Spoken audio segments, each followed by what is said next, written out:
Today we're going to be looking at the top 12 games confirmed for 2018. Number 1. Monster Hunter World.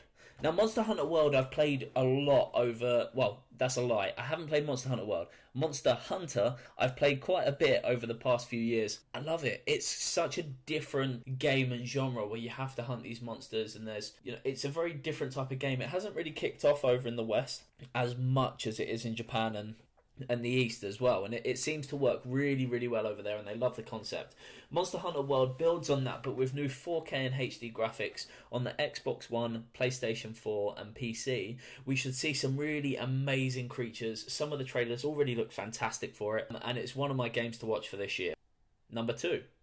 Metal Gear Survive. This is the first outing after Kojima has left the Metal Gear franchise. They've adapted it slightly, and it's going to definitely be one to watch this year. It's got survival elements, and it's an alternate reality, I think, from what I've seen of it. It's very much a survival game, so if you're into your survival games like, off the top of my head, DayZ, games like Rust, even Far Cry Primal, it's that very much survival genre that seems to be booming at the moment, and it's something I'm looking forward to playing. I'm hoping they do a good job, but without Kojima, the storytelling, well, let's just wait and see. Number 3, Anthem. Anthem is one of those games where you see it and you just go, wow. The trailer at E3 2017 wowed the audiences. It looks fantastic. It kind of looks like a Destiny / Titanfall kind of futuristic shooter with also some RPG elements as well. Now, we haven't seen a lot about the game as of yet, but just from the initial trailer, it looks really great, and hopefully, I cross my fingers, hopefully EA do not put loot boxes in the game and we can have a game that is not littered with problems like Star Wars Battlefront 2 has been recently, and a lot of other EA games as well. Number 4, State of Decay 2. State of Decay 1 was a fantastic game, and it brought a new kind of genre into the zombie storytelling aspects with its cartoon-like nature and design, an almost comic book-like design. There's that real storytelling element of you being able to kind of rebuild and switch between a lot of characters. You start off with one and you move over into a lot of different people, and it's permadeath as well. So as soon as your character dies in the game, they're dead forever. You have to take over somebody else. But you can always loot their bodies and get the stuff that you lost in the first place. State of Decay 2 is building on that and bringing us co-op on State of Decay.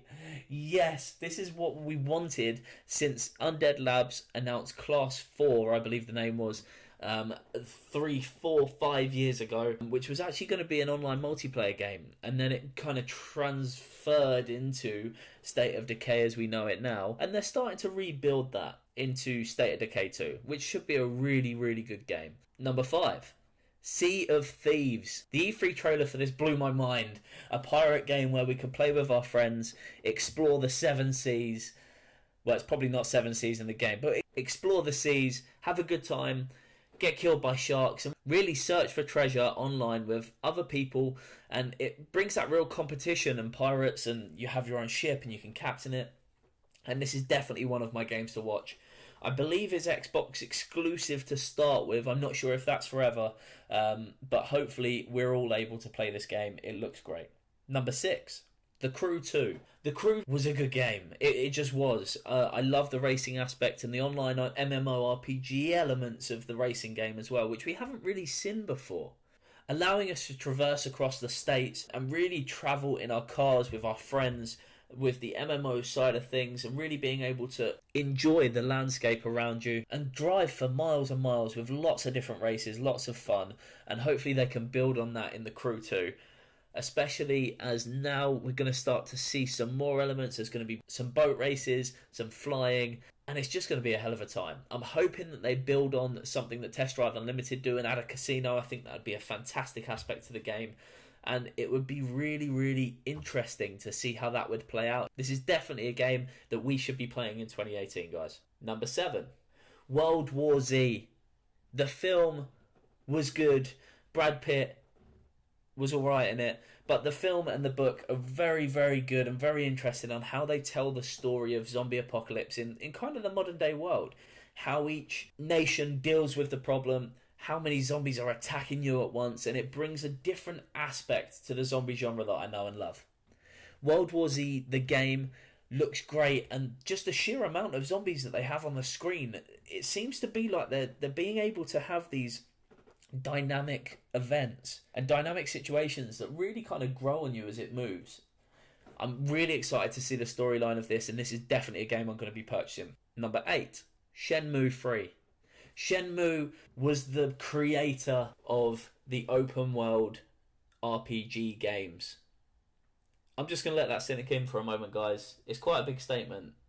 If we didn't have Shenmue, we would not have games like we do today, like Skyrim, like Fallout. It really showed what the capabilities of being immersed in a world does to the game, where you're on no rails. Even in the original, the rails were kind of there, but it didn't feel like they were there. And playing it now, it's quite a small game, but obviously when it comes on 3 discs on the Dreamcast, it's got some power to it. Just the arcade machines and, being able to get the collectibles, it was a fantastic immersive experience. Shenmue 2 was no different, although slightly smaller in terms of the size. Shenmue 3, I'm really hoping we'll build on that. It's on PC and PlayStation 4 this year, so I will be getting it on PC on the basis that my PC can play it. I really hope I can play it. Shenmue 3, definitely one to get, guys, and really, really looking forward to seeing how well they do after the new Kickstarter campaign brought this about. Number 9, our third zombie game on the list, and this is Days Gone. Days Gone is a PlayStation 4 exclusive that creates a really deep storytelling aspect on how, from what I've seen, it looks like you have to deal with different communities surviving in a zombie apocalypse. There will be story to go along with that. The game looks incredible, and just some of the chase scenes that we've seen so far, where you're trying to run away from hundreds and hundreds and hundreds of zombies and still survive, being able to bring in the environment and explode barrels and stuff to make sure that you're safe. It definitely looks like something that I want to be playing, and it's just a shame I don't have the PlayStation 4. But nonetheless, it is definitely a game that I'm excited about for this year. Number 10, Pokemon Switch. Pokemon Switch was announced early last year, and it took the Switch gaming world by storm, as we found that there will be a main series Pokemon game that all the fans have been wanting for a long period of time. Now, they said about a year, so it's in this list. It has been confirmed that it's being released. We don't have an official confirmation date, but everywhere I've looked slates it for a 2018 release. This is going to build on the traditional elements of a Pokemon game, but really bring in that world, and I'm hoping that we see similar results to how Legend of Zelda and Super Mario Odyssey have really brought their A game and created a new type of game for the Switch console, utilising its power. Number 11, Jurassic World Evolution is a game where it's built off of the recent films, or the recent film with the second one coming out soon, and we're able to create our own Jurassic World. It looks to me like a theme park simulator, but creating a dinosaur theme park. Now, who doesn't want to play that, guys? Everybody wants to play that. You can have T-Rexes, there's paddock breaks, so you have to maintain the situation, and it looks like a really interesting, different take on a Jurassic Park game, reminiscent of some of the ones that came out on, I believe it was the Mega Drive, and some of the older consoles as well.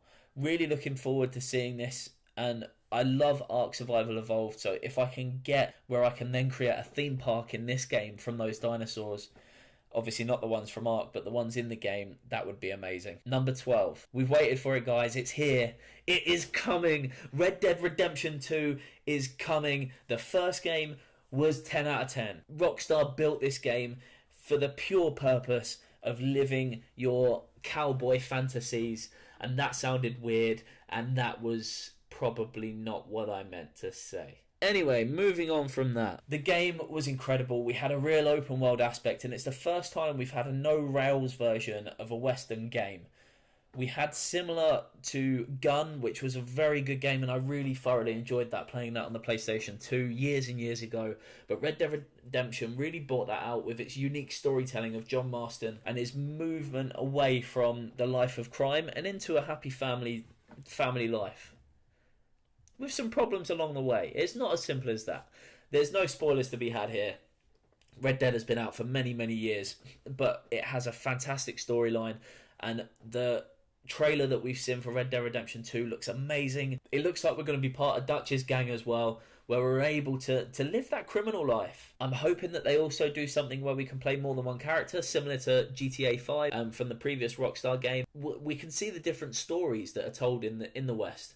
I want Blackjack, I want Texas Hold'em, you know, we want all of these different games and we want a unique online experience. If they can replicate GTA Online in Red Dead Redemption 2 without the flying cars and the underwater cars and the explosion, well, no, maybe the explosions, but anything else, we want a real true to form Western online experience where we can form gangs, take out other people's hideouts, maybe buy some property, sell moonshine, things like that. You know, we want that full experience. And Rockstar, I'm trusting you. We know you can deliver. Pre-order this game. You will love it. You will thank me. If you've never played Red Dead Redemption before, what the hell have you been doing all your life? What are you doing? Bad person. Go play Red Dead Redemption. And then pre-order Red Dead Redemption 2. You'll thank me later. So that was the top 12 games that I am excited for in 2018. These are all confirmed, and we may do an unconfirmed list at a later date, but let's focus on the confirmed for now. It looks like it's going to be a good year of gaming, and we've got a long way to compete with 2017 with some of the fantastic games that come out. I'm excited to see what the Switch brings this year, as well as how the Xbox and the PlayStation 4 are going to move to compete with the high number of Switch sales so far. Thank you for watching, guys. Please like and subscribe, and if you want to support me, please go to my Patreon page. Even $1 a month or £1 a month would be massively appreciated, and you'll have access to lots of cool things on there. And that will be in the link in the description. See you all next time.